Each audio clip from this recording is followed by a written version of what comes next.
ये एक बरसात भरी शाम थी। शहर की हलचल से दूर एक शांत गांव में शाम का सन्नाटा छा गया था। हवा में गीली मिट्टी की एक तेज सूंधी खुशबू थी जो मन को सुकून दे रही थी। गांव के पुराने क्लब घर की टिन की छत पर बारिश की बूंदें टपटपाकर एक अजीब धुन पैदा कर रही थी। लकड़ी की खिड़कियों से बाहर का अंधेरा धुंधला दिख रहा था। अंदर एक जंग लगी पीतल की लालटेन टिमटिमा कर अपनी धीमी रोशनी बिखेर रही थी, मानो अतीत की कोई धुंधली याद हो। आज अगर शंकरदा ने कहानी नहीं सुनाई तो सच कहता हूँ ये शाम बेकार हो जाएगी। हाँ यार, भैया की कहानियों में क्या कशिश है। सुनते ही ऐसा लगता है जैसे सब कुछ आंखों के सामने हो रहा हो। मैं तो मन ही मन में भैया के साथ उनके गांव चला जाता हूँ। चुप, लाठी की आवाज सुनाई दे रही है। दादा आ रहे हैं। उनकी बात पूरी भी नहीं हुई थी कि पुराने लकड़ी के दरवाजे को धक्का देकर शंकरदा अंदर आए। उन्होंने सफेद धोती कुर्ता पहना हुआ था जो उनके सफेद बालों के साथ मेल खा रहा था। उनकी आंखों में एक अजीब सी गहराई थी जो सिर्फ अनुभव की रोशनी में चमक रही थी। क्या हाल है सबका? भैया अगर आप नहीं आते तो हमें मजा कैसे आता? हाँ। अच्छा।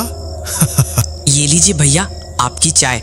भैया आज मौसम बहुत डरावना है। हाँ, तभी तो आज रास्ते में आते हुए सोचा तुम्हें एक ऐसी घटना सुनाऊंगा जिसे जब भी मैं याद करता हूं तो मेरे शरीर के हर रोंगटे खड़े हो जाते हैं। उस रात की बात याद करके आज भी मैं सो नहीं पाता। तभी बाहर आसमान से एक बिजली कड़की। एक पल में पूरा कमरा सफेद रोशनी से जगमगा उठा और फिर गहरे अंधेरे में डूब गया। तब मेरी उम्र 25 साल थी। मैं एक सरकारी सर्वे ऑफिसर के तौर पर गांव-गांव घूमता था। मेरा काम काफी दिलचस्प था लेकिन अक्सर थका देने वाला होता था। उस दिन मैं चौधरीपुर गांव पहुंचा। ये एक ऐसी जगह थी जहां आधुनिकता की कोई निशानी नहीं थी। समय मानो सदियों से रुका हुआ था। गांव में कदम रखते ही मुझे लगा मैंने किसी और दुनिया में कदम रखा हो। कच्ची मिट्टी के रास्ते थे और दोनों ओर घने बांस के जंगल। साल और महुआ के पेड़ थे जो मानो गांव को प्यार से ढके हुए थे। मिट्टी के घर एक के बाद एक थे। कुछ झोपड़ियों के पास साल के पत्तों की थालियां उल्टी रखी हुई थी। उन दिनों बैलगाड़ी के अलावा किसी और गाड़ी का कोई निशान नहीं था।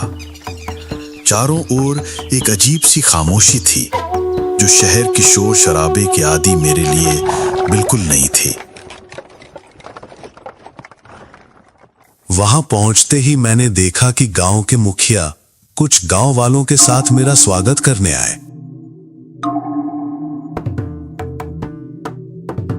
आइए आइए शंकर बाबू, चौधरीपुर में आपका स्वागत है।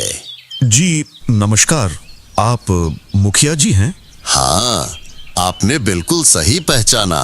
मुखिया के चेहरे पर चिंता की लकीरें थीं और उनकी आंखों में एक अजीब सी चेतावनी थी। बाबू, तो आप यहाँ अकेले रहेंगे? हाँ, मुझे अकेले ही रहना होगा। मैं अकेला आदमी हूँ। मुझे इसकी आदत हो गई है। क्यों, क्या मेरे रहने का इंतजाम नहीं हुआ है? नहीं नहीं, आपके रहने के लिए यह खाली घर है। लेकिन क्या? नहीं नहीं, कुछ नहीं। चलिए मैं आपको आपका कमरा दिखा देता हूँ।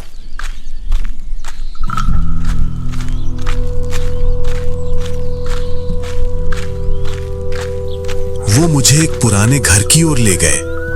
घर देखकर लगा कि ये बहुत पुराना था और शायद कुछ सालों से खाली पड़ा था। अंदर जाकर मैंने देखा कि दीवारें सीलन भरी थीं और ऊपर कड़ी लकड़ी की छत थी। मैं कुछ देर तक घर के चारों ओर देखता रहा। क्या चलेगा ना? क्यों नहीं, बहुत बढ़िया चलेगा। उम्मीद है कि बरसात के दिनों में ज्यादा परेशानी नहीं होगी। हाँ, उम्मीद है सब ठीक रहेगा। लेकिन सुनिए बाबू, शाम के बाद कभी भी बाहर मत निकलिएगा।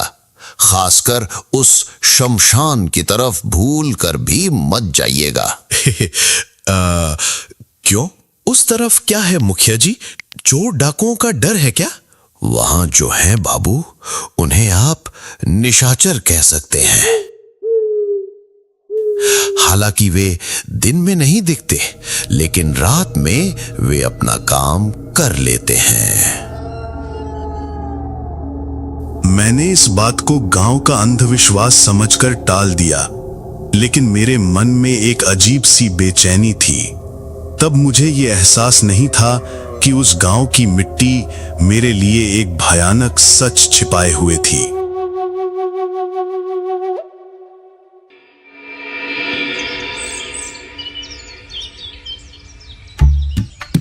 अगले दिन के समय चौधरीपुर गांव एक रंगीन पोस्टकार्ड की तस्वीर जैसा लग रहा था।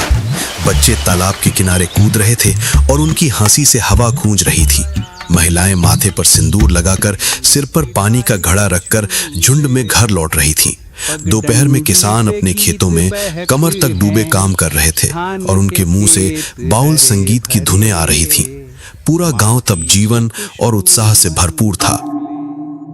लेकिन जैसे ही शाम होती, ये खूबसूरत गांव एक अजीब सी खामोशी और धुंध से लिपटे एक अलग रूप में आ जाता था। दुकानें बंद हो जाती थीं और घरों की लालटेनें एक एक करके बुझ जाती थीं। यहां तक कि गांव के कुत्ते भी भौंकने की हिम्मत नहीं करते थे, मानो वे भी किसी अनजाने डर से चुप रहते थे।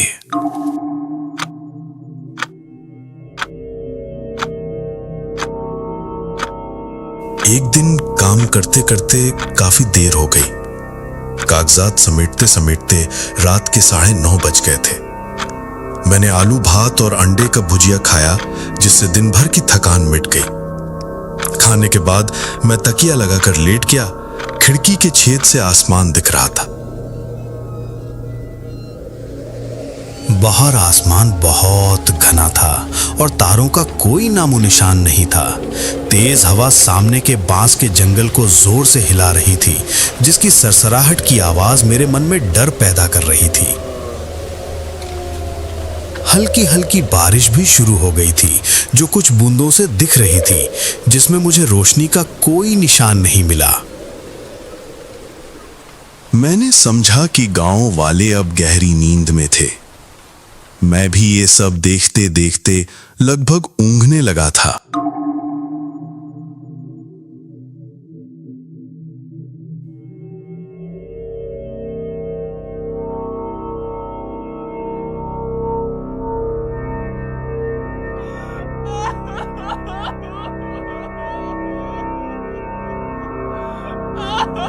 अचानक मेरे कानों में रोने की आवाज आई, बहुत धीमी, जैसे दूर से किसी के दबे हुए दर्द की आवाज हो।